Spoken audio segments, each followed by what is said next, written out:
"You're not welcome at this table anymore, Dad. Find somewhere else to sit." Kimberly said it in front of 30 Thanksgiving guests, with one hand resting on the chair I had occupied for nearly 30 years. I looked at my son Bradley, expecting him to tell his wife she'd gone too far. Instead, he lowered his eyes and said, "You heard her, Dad. Don't make this uncomfortable." I was 66 years old, standing inside the house I'd paid off 19 years earlier, being ordered away from my own table by two people I'd allowed to live there for free. I could have shouted. I could have reminded everyone whose name was on the deed.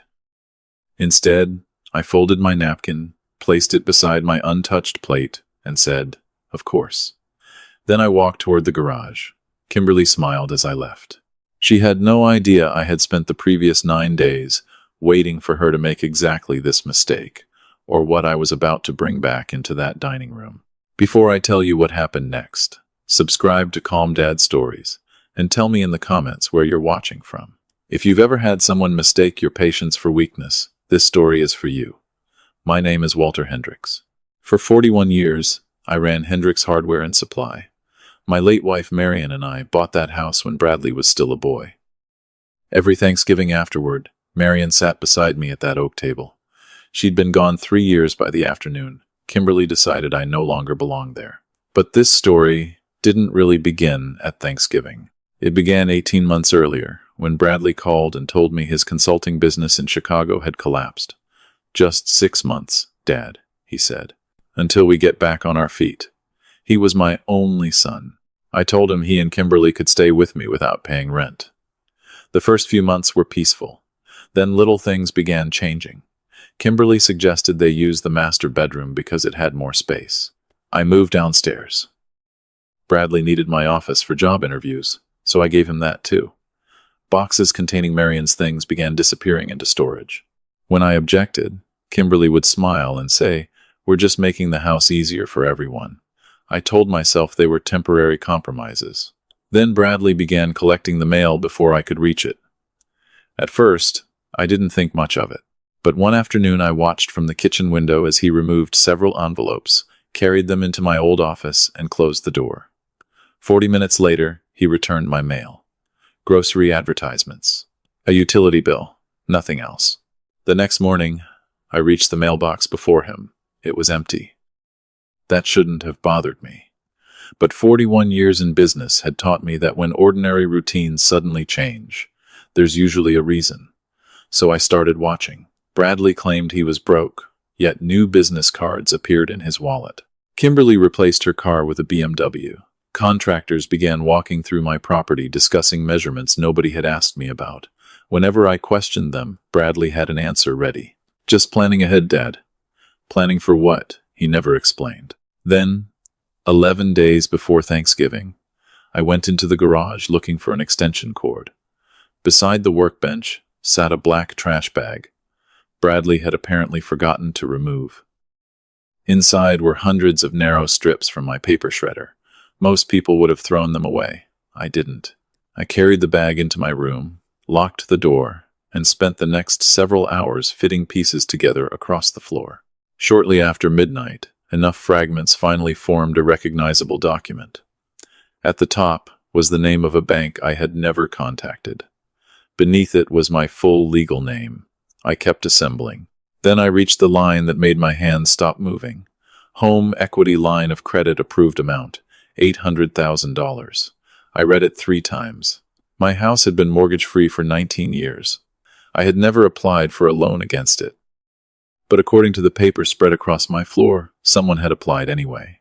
And at the bottom of the reconstructed page was something even worse, my signature. I stared at it until nearly 1 in the morning. It looked almost perfect. Almost. That was the moment I realized Bradley hadn't moved back home because he needed my help. He had moved back because he needed something from me. That was the moment I realized Bradley hadn't moved back home because he needed my help. He had moved back because he needed something from me. 18 months earlier, I never would have believed that. When he called from Chicago and told me his consulting firm had collapsed, I heard embarrassment in his voice. 6 months, Dad. Maybe less. I didn't ask how much money he'd lost. I didn't ask what mistakes he'd made. He was my son. 3 years after Marion's death, the house felt too large anyway. So I gave Bradley and Kimberly the entire East Wing. Stay until you're steady again, I told them. At first, having people in the house felt good. Kimberly cooked dinner. Bradley helped with repairs. For a few months, I thought Marion would have been happy, knowing the place wasn't empty anymore. Then Kimberly began making suggestions. "Walter, those stairs can't be good for your hip." She proposed that Bradley and she take the upstairs bedroom while I move into the smaller room downstairs. She made it sound like concern. I agreed. 6 months later, Bradley needed a professional workspace to rebuild his business. The best room was my study, the room where I'd kept 40 years of Hendrix hardware ledgers, photographs, contracts, and Marion's old desk. Just temporarily, he promised. I packed everything into cardboard boxes and carried them to the basement myself. Bradley watched me make 3 trips down the stairs. He never offered to carry 1 box. That bothered me more than losing the room. Gradually, the house stopped feeling like mine. Kimberly changed the dining room curtains without asking. Bradley replaced the locks on 2 storage closets because he said the old ones were unreliable. Contractors appeared one September morning and spent days measuring walls and inspecting the basement. "What are they doing?" I asked. "Minor improvements," Bradley said. "Don't worry about it." But I hadn't hired them. I hadn't approved improvements. And Bradley supposedly didn't have enough money to rent an apartment. Then Kimberly arrived home in a BMW. "Lease special," she explained when she saw me looking. Around the same time, Bradley ordered expensive embossed business cards and began talking about new clients I'd never met. None of those things proved anything, but they didn't fit together either. I had spent 41 years looking at businesses that appeared healthy from the outside, while quietly bleeding money underneath. The warning signs were always small before they became obvious. My mistake was believing those instincts belonged at work, not inside my family. The mail changed next. Our carrier arrived around 9 every morning. Suddenly, Bradley began meeting her outside before I could reach the porch. He'd disappear into my old study with the envelopes and return 40 minutes later with a much thinner stack. "Anything for me?" I'd ask. "Just junk." One Wednesday, I watched him through the kitchen window. He separated 2 official-looking envelopes before entering the house and slipped them beneath his shirt. When he finally handed me my mail, those envelopes weren't there. I said nothing. The next morning, he did it again. By Friday, I understood something I should have recognized months earlier. The bedroom, the study, the contractors, the expensive purchases, none of it was random. Bradley and Kimberly weren't simply becoming comfortable in my home. They were slowly learning how much of my life they could control without me stopping them. And now I had a reconstructed bank document showing an $800,000 loan I had never requested. Before accusing anyone, I needed to know exactly how far that control had already gone. The first place I decided to check was the one place Bradley should never have been able to touch, the safe containing Marion's wedding rings. The first place I decided to check was the one place Bradley should never have been able to touch, the safe containing Marion's wedding rings. I waited until he and Kimberly left for what they called a client lunch, then went upstairs and opened the closet safe. My passport was there. Insurance papers were untouched, but the small blue velvet box I'd placed in the back after Marion died was open, empty. I stood there holding it, remembering the day I'd slipped that ring onto her finger 43 years earlier.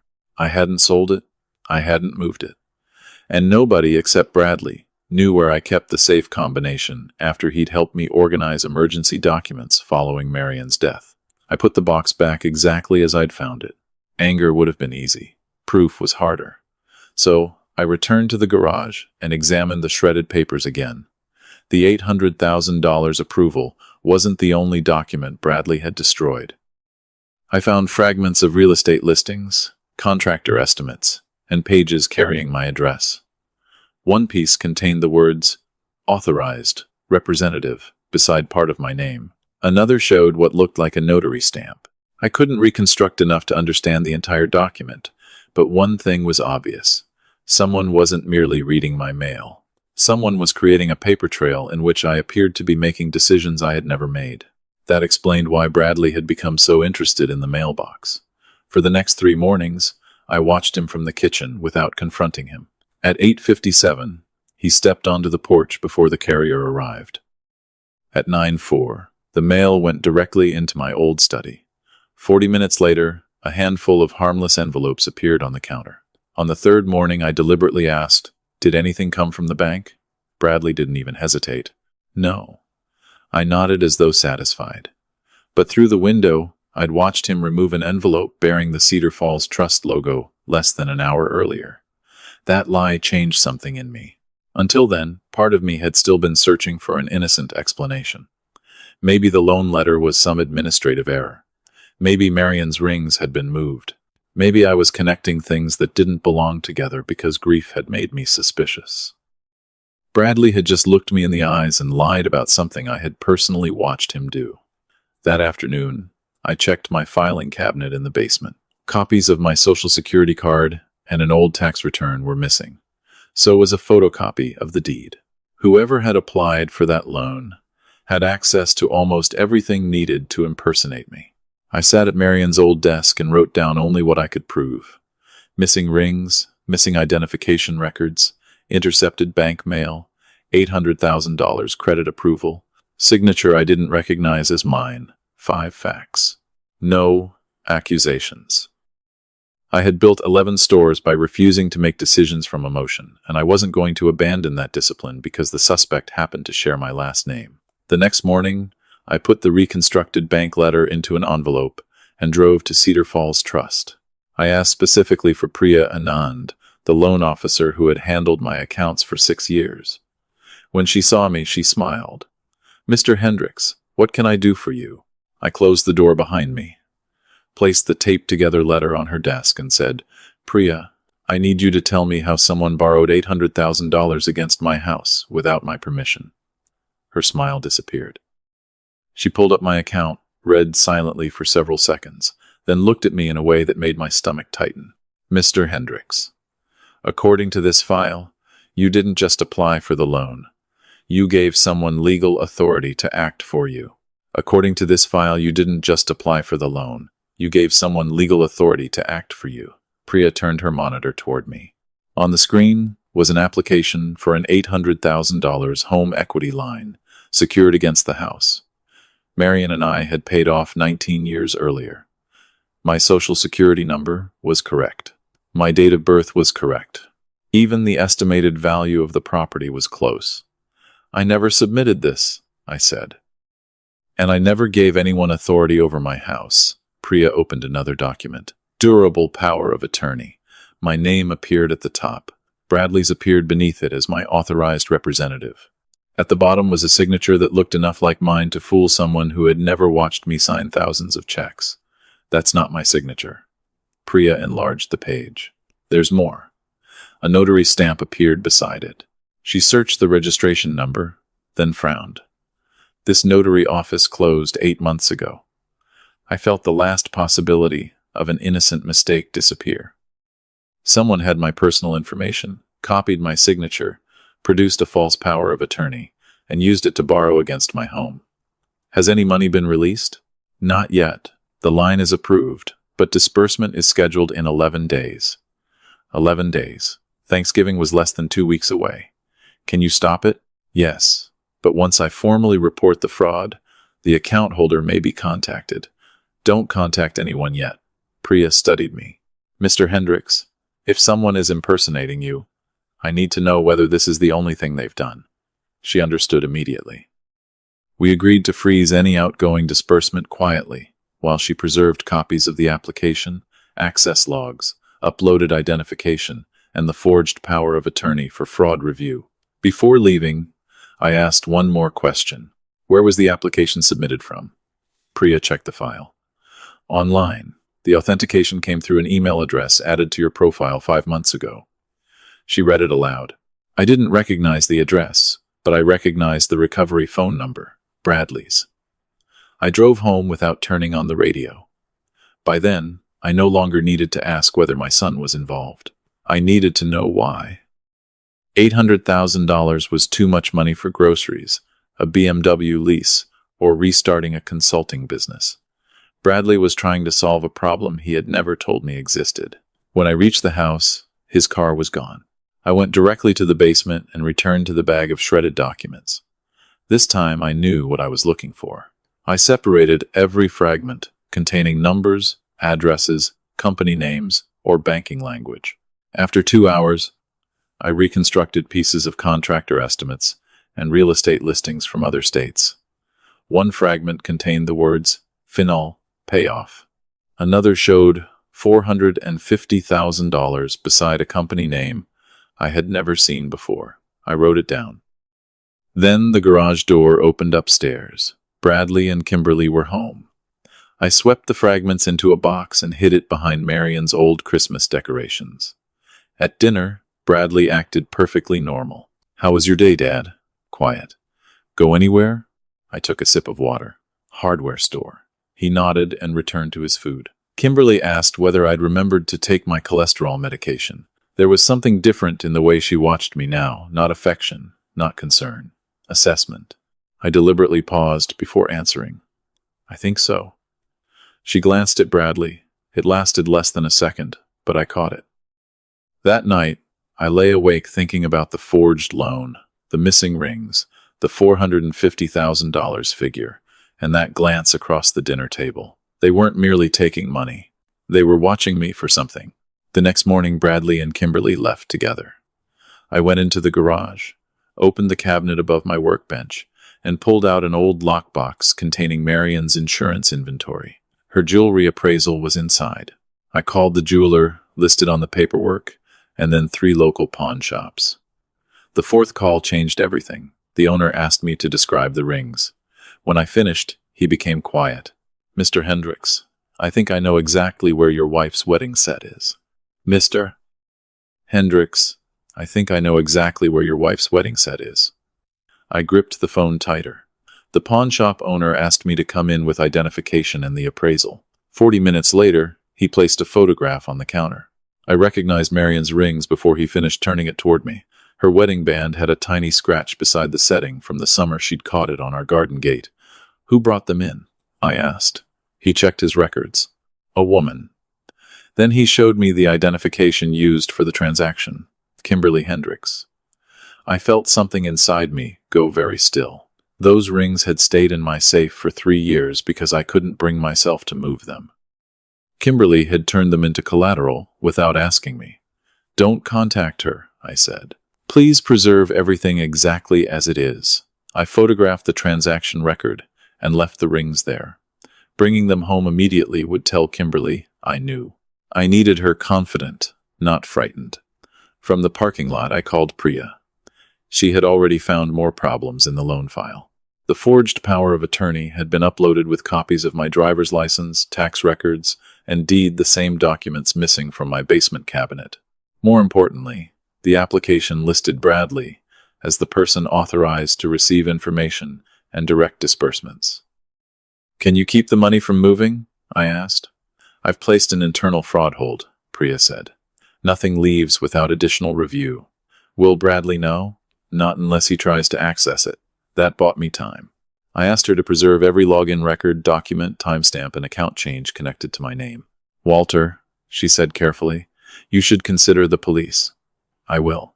But first I need to understand what $800,000 is supposed to fix." Back home, I acted as though nothing had happened. Kimberly was in the kitchen when I entered. "Where were you?" "Running errands." "What kind?" I smiled. "At my age, if I can remember by dinner, I'll tell you." She laughed, but her eyes stayed on me a second too long. That evening, Bradley asked whether I'd ever considered putting him on more of my accounts, for emergencies. I pretended to think about it. "Maybe someday. It would make things easier if something happened to you." "Nothing's happening to me yet." His smile tightened. Later, from my bedroom, I heard them arguing behind the closed door of my old study. Kimberly whispered something about 11 days. Bradley answered, "Once it clears, none of this matters." Then came a name I'd never heard before. Larson. "They won't wait forever," Kimberly said. Bradley lowered his voice, but I caught one sentence through the door. "They get their money first, then we're gone." That explained the real estate listings I'd reconstructed from the shredded papers. They weren't planning to remain in my house after taking its equity. They were preparing to disappear. I still didn't know who Larson was, or why Bradley owed them money, but I finally understood that the $800,000 loan wasn't the beginning of their plan. It was the exit. The next morning I called an old friend, retired district attorney Harold Whitfield. I didn't tell him everything over the phone. I only asked one question. Harold, if someone forged a power of attorney, borrowed against your house, and stole property from your safe, how much evidence would you want before confronting them? He answered, immediately. Enough that they can't explain their way out. That's what I thought. Walter, what happened? I looked toward the closed door of Bradley's office. I'll tell you when I know the rest. After we hung up, I drove 40 minutes to an electronics store and paid cash for 4 small wireless cameras with audio. I had spent 41 years protecting stores from people who thought nobody was watching. Now I was going to use the same lesson inside my own home. By midnight, one camera faced the kitchen. Another covered the hallway outside Bradley's office. A third watched the front entrance, and the last pointed toward the sunroom where Bradley took private calls. I checked each feed from my phone, then turned off the screen. I expected those cameras to tell me where the money was going. I had no idea they were about to reveal that Bradley and Kimberly weren't only planning to steal my house, they were planning what to do with me afterward. I had no idea those cameras were about to reveal that Bradley and Kimberly weren't only planning to steal my house, they were planning what to do with me afterward. For the first 2 days, I saw nothing useful. Kimberly cooked, Bradley made calls, and both behaved exactly as they did when I was in the room. On the third afternoon, everything changed. I was at Hendrick's Hardware when my phone alerted me to movement in the sunroom. Bradley entered, closed the door, and answered a call. I know what I owe, he said. You'll have it before the deadline. A man's voice came through the speaker. $450. No extensions. $450,000. The number matched the shredded document I'd reconstructed. Bradley lowered his voice. The credit line is $800. Once it clears, Larson gets paid first. The caller warned him that if the money wasn't delivered, people connected to Bradley's failed consulting company would learn exactly where their missing funds had gone. When the call ended, Bradley remained motionless for several seconds. Kimberly entered. Was that Larson? Yes. How long? 11 days. She cursed under her breath. Bradley told her to calm down. The bank money would clear. Larson would receive $450,000, and the remaining $350,000 would fund their move. Arizona first, he said. Then we decide where to go permanently. Kimberly glanced toward the hallway. And your father? Bradley answered without hesitation. He won't be our problem by then. I replayed that sentence twice. The next 4 days gave me the rest of the financial picture. Bradley's Chicago consulting firm hadn't simply collapsed. Through calls and documents he carried into the sunroom, I learned he'd been billing clients for work that was never completed and using incoming payments to cover older obligations. When the money stopped, so did the illusion. Larson's group had supplied Bradley with private financing when legitimate lenders refused him. Now they wanted $450,000 back. My house was his escape route. But there was something else I hadn't expected. On the 6th night, Kimberly spread several documents across the kitchen island after she thought I'd gone to bed. Bradley joined her. The bank is the easy part, she said. I'm worried about Walter changing his mind afterward. He won't. He asks too many questions. Bradley shrugged. Not lately. Kimberly looked toward the hallway leading to my bedroom. He's forgetting things. I wasn't. But suddenly I understood why she had been asking whether I'd taken medication, why she'd watched me hesitate at dinner, and why Bradley had repeatedly offered to help manage my accounts. Kimberly tapped one of the papers. If we're doing this, the transition has to happen before he starts digging. It's already arranged, Bradley said. After Thanksgiving? Transition. I wrote the word down. The next morning I deliberately left my coffee in the microwave and asked Kimberly whether she'd seen it. She pointed toward the kitchen and smiled. You already made one, Walter. Did I? I rubbed my forehead. She and Bradley exchanged a glance. That evening, I asked Bradley the same question about his Chicago business twice within 10 minutes. He became unusually patient. We talked about this already, Dad. Sorry. My memory isn't what it used to be. He touched my shoulder. Don't worry. We'll take care of you. The words should have sounded comforting. They didn't. The following afternoon, the sunroom camera triggered again. Kimberly was on the phone. Yes, outside Des Moines, she said. Memory care, not assisted living. He'll resist at first, but that shouldn't matter once the evaluation is complete. I stopped breathing. She listened, then asked, And the doctor understands what we need documented? A pause. Good. Bradley already has the paperwork. When she hung up, my son entered carrying a folder. Kimberly asked, How soon can we establish incapacity? Bradley opened it. If the doctor signs off, immediately. I stared at the screen. Suddenly, the $800,000 loan wasn't the most frightening part of their plan. Taking the equity would leave me with a house buried in debt, but declaring me mentally incompetent would make it harder for me to challenge how it happened. They weren't planning to steal my home and run. They were preparing to create a version of Walter Hendricks who could no longer legally say he'd been robbed.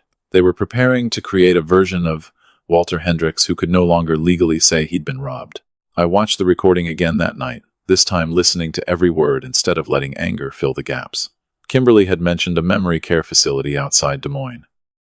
Bradley had mentioned an evaluation, and somewhere between them was a doctor willing to document a decline I didn't have. The next evening, the kitchen camera gave me more. Kimberly placed a folder on the island. Dr. Keller wants a clearer history before the appointment. Bradley opened it. What kind of history? Confusion, repetition, poor judgment, forgetting medication, anything that shows progression. Bradley laughed quietly. Dad's been doing half of that already. He was wrong. Every mistake they'd noticed had been ordinary, but now I knew what they wanted to see. Kimberly pointed to a page. Once Keller documents cognitive impairment, we use this with the power of attorney. If Walter challenges the loan later, we say he approved everything before his condition got worse. There it was. The forged power of attorney wasn't supposed to survive close examination forever. It only needed to survive until they created a medical explanation for why I denied signing it. Bradley asked, And the facility? They have a room available after Thanksgiving. My stomach tightened. Kimberly continued, Once he's admitted, we control his phone, visitors, transportation. By the time anyone listens to him, we'll be gone. Bradley didn't object. My only son simply nodded. I paused the recording and stared at Marion's photograph beside my bed. Losing $800,000 would hurt. Losing the house would hurt more. But hearing Bradley calmly discuss removing my freedom changed the fight completely.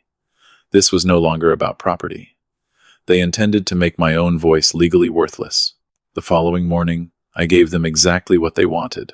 At breakfast, I asked Kimberly what day it was. 10 minutes later, I asked again. Bradley looked up. Dad, I just told you. I frowned as though embarrassed. Sorry.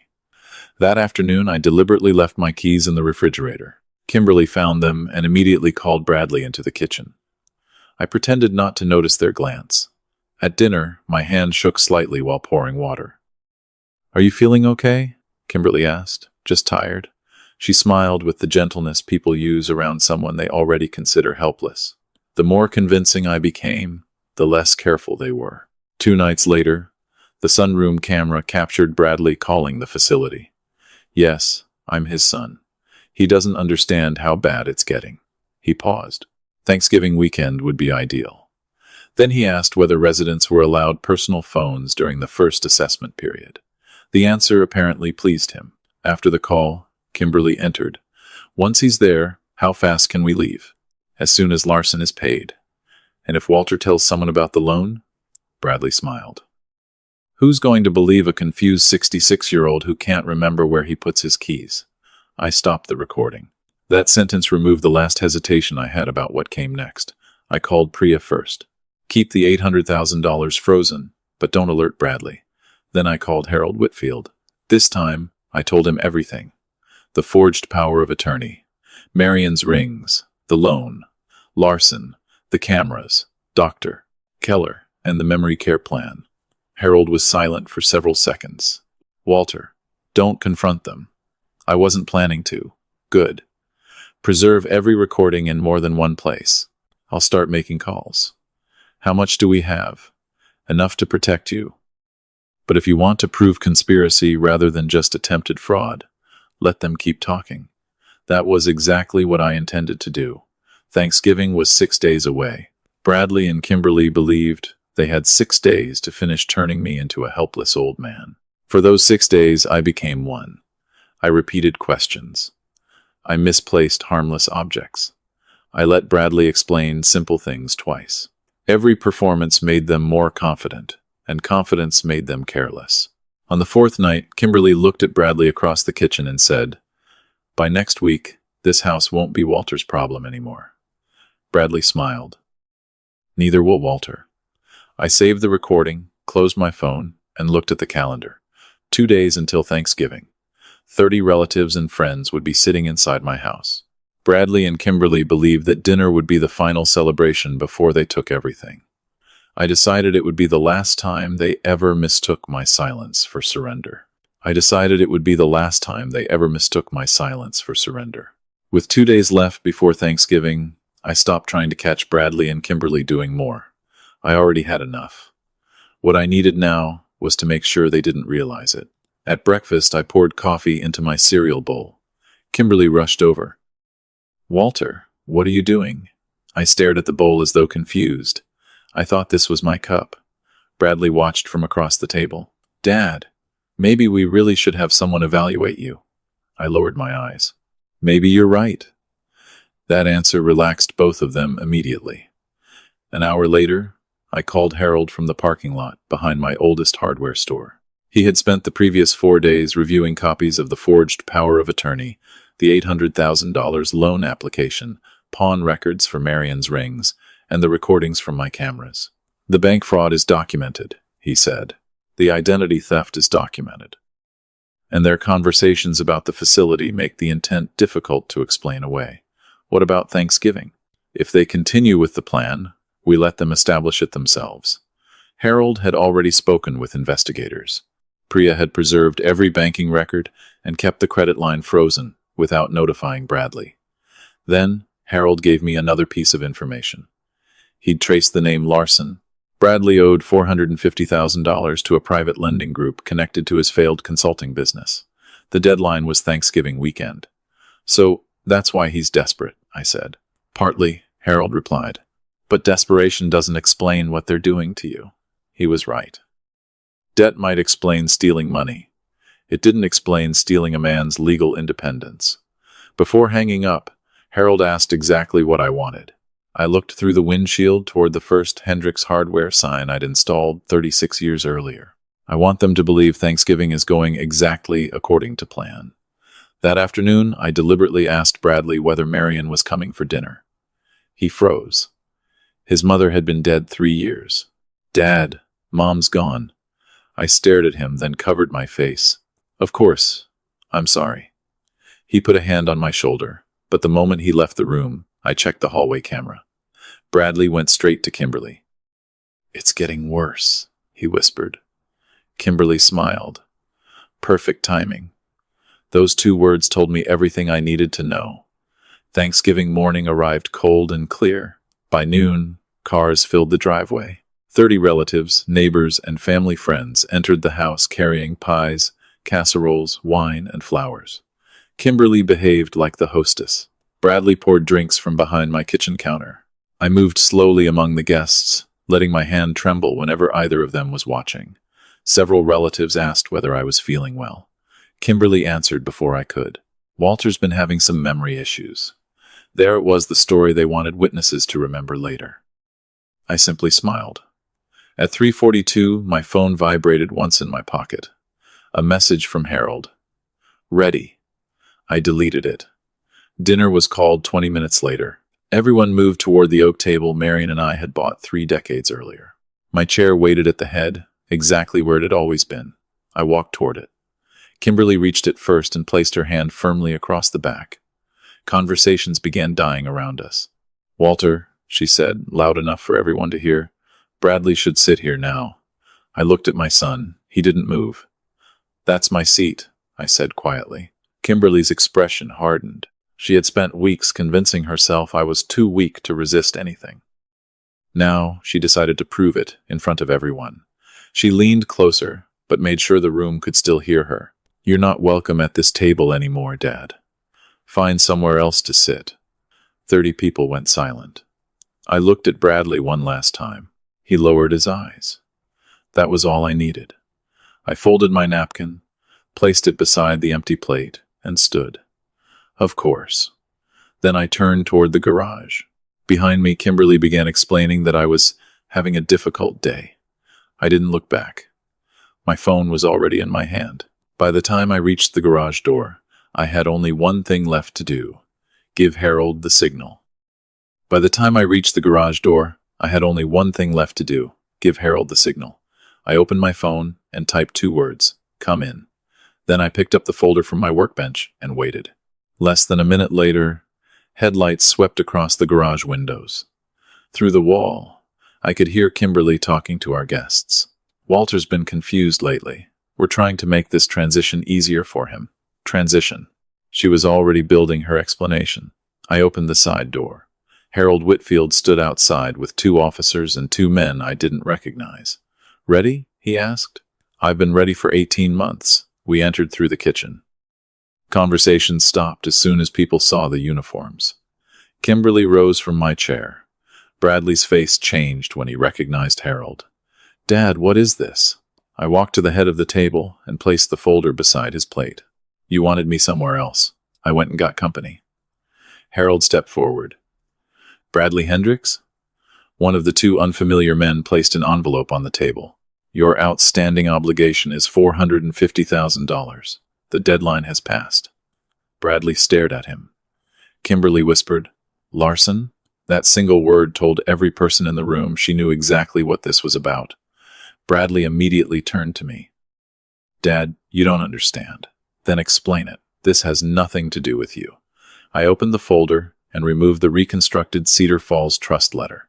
"You borrowed $800,000 against my house. I'd say that makes it my business." The room erupted in whispers. Bradley's expression hardened. "You approve that, did I?" Harold placed a copy of the power of attorney beside it. "Mr. Hendricks denies signing this document. The bank has preserved the original digital application, access records, identification files, and authentication history." Kimberly went pale. Bradley looked toward me. "He's confused. Everyone here has seen it. He forgets things. He can't even keep track of his medication." Exactly what I had been waiting for. "You're right," I said. "I've been terribly forgetful lately." Kimberly seized the opening. "See? Walter needs help. We've already arranged professional care." Several relatives turned toward her. "Professional care?" my sister asked. Kimberly realized too late how much she'd said. Bradley stood. "This is a family matter. Everyone should leave." "Sit down," Harold said. Bradley ignored him and pointed at me. "Dad doesn't understand his finances anymore. That's why I had authority to handle them." I looked around the table. "Did I also give Kimberly authority to pawn Marion's wedding rings?" Silence. Kimberly's face collapsed. I placed the pawn record beside the loan documents. Her name and identification number were clearly visible. "Walter, I can explain. Later." Bradley stepped toward me. One officer moved between us. "You have nothing," Bradley snapped. "Some papers and a confused old man's accusations." I had hoped he'd say something like that. I reached into my pocket and placed my phone in the center of the table. "Then perhaps we shouldn't rely on my memory." Bradley stopped moving. Kimberly stared at the phone. I pressed play. Her own voice filled the dining room. "Memory care, not assisted living. He'll resist at first, but that shouldn't matter once the evaluation is complete." Nobody moved. Then Bradley's voice followed. "If the doctor signs off, immediately." The recording continued. Kimberly talked about controlling my phone and visitors. Bradley discussed paying Larson after the $800,000 cleared. Then came the sentence I'd saved specifically for this room. Who's going to believe a confused 66-year-old who can't remember where he puts his keys? Bradley lunged toward the phone. The officer caught his arm before he reached it. "Turn that off," he shouted. I stopped the recording myself. "Why?" I thought my memory was the problem. Harold opened the folder and began laying out copies of the loan application, forged power of attorney, pawn transaction, and bank records. Bradley looked around the table for support, but 30 witnesses who had watched him ignore his father's humiliation minutes earlier were now staring at him differently. Kimberly started crying. Bradley told me this was legal. "Shut up," he snapped. She turned on him instantly. "You said the power of attorney would hold." The words escaped before she could stop them. Harold looked toward the officers. One stepped forward and told Bradley to place his hands behind his back. "This is insane," Bradley shouted. "This is my house." I looked at him. "No, son, that was another thing you never checked carefully enough." The officer began reading him his rights beside the Thanksgiving table Marion and I had bought 30 years earlier. Kimberly sank into a chair, sobbing as another officer asked her to remain where she was.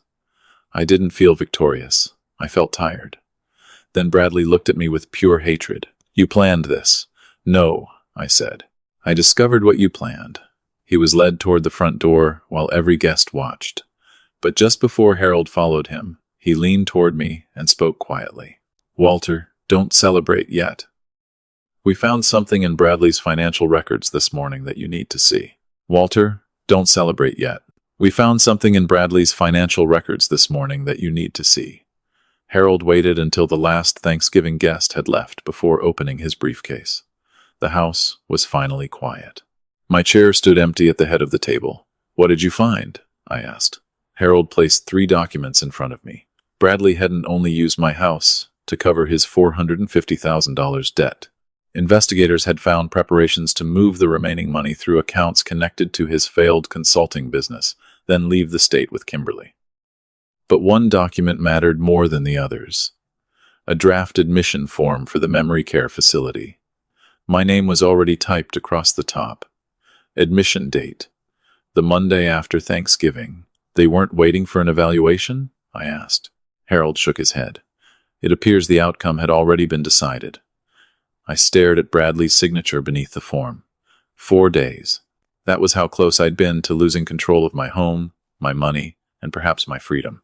The $800,000 credit line remained frozen and was formally canceled after the fraud investigation. Cedar Falls Trust restored every unauthorized change to my profile. The forged power of attorney became evidence, along with the camera recordings, pawn records, and Bradley's financial files. Kimberly tried to claim she'd merely followed her husband's instructions.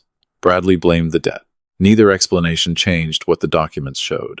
Months later, both faced charges tied to fraud, forgery, identity theft, conspiracy, and the attempt to use false documentation to control my affairs. I attended only one hearing. When Bradley entered the courtroom, he looked older than he had at Thanksgiving. Our eyes met once. I didn't smile. He was still my son, and that was precisely why the betrayal hurt as much as it did. But being someone's father didn't require me to become his victim. 11 days after Thanksgiving, the pawn shop called. Marion's rings had been released back to me. I brought the blue velvet box home, sat alone at the oak table, and opened it beneath the light. For the first time through the entire ordeal, I cried. Not over the $800,000. Not over Bradley. I cried because Marion had spent 43 years helping me build a home where our family was supposed to feel safe. And somewhere after she died, I'd confused keeping the family together with allowing people to cross boundaries they had no right to cross. The following morning, I changed every lock in the house. Bradley's office became my study again. Marion's photographs came out of the basement boxes. Her rings went back into the safe. And at the head of the dining table, I placed my chair exactly where it had always been. People sometimes ask whether I regret waiting instead of confronting Bradley the moment I found that shredded bank letter. I don't. Anger would have warned him. Patience gave him enough confidence to reveal what anger never could. Family deserves love, but love doesn't require blindness. Forgiveness doesn't mean surrendering your dignity, and patience should never be mistaken for permission. On the first Sunday after the locks were changed, I made coffee and sat alone at the table where Kimberly had told me I was no longer welcome. The house was quieter than it had been in 18 months. For once, the silence didn't feel lonely. I touched Marion's ring through the velvet box beside me and looked around the home we'd built together. They had planned to take my money, my house, and eventually my right to speak for myself. In the end, the only thing they succeeded in taking was my willingness to stay silent.